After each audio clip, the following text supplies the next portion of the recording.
Huwa importanti li l-fiduċja fil-Parlament tibqa' tissaħħaħ biex il-poplu jkollu gwida bil-politiċi taż-żewġ naħat fost l-oħrajn b'regolamenti għad-diskors xieraq kif diġà hemm qbil biex il-membri parlamentari ikunu aktar kontabbli għal kliemhom u emilhom.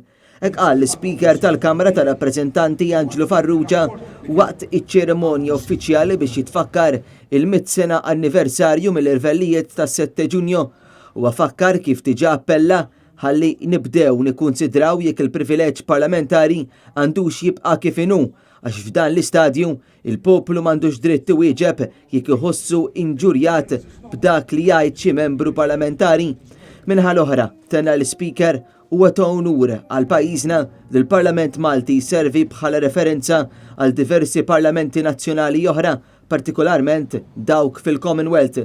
Is-saħħa u r-rispett li għandu l-Parlament Malti setgħu jkunu possibbli grazzi għal frott miżruħ mill-Maltin li fis-7 ta' Ġunju tal-1919 tilfu ħajjithom jew sfaw feruti waqt l-irvellijiet mal-Gvern Ingliż.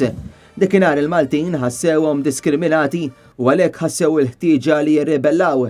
It-tbatijiet ta' dakinhar kienu l-ewwel pass biex pajjiżna seta' jikseb l-indipendenza u allura nieħdu rajna f'idejna għax dawk l-irvellijiet kienu l-pass biex il-Maltin issemmaw liħinhom.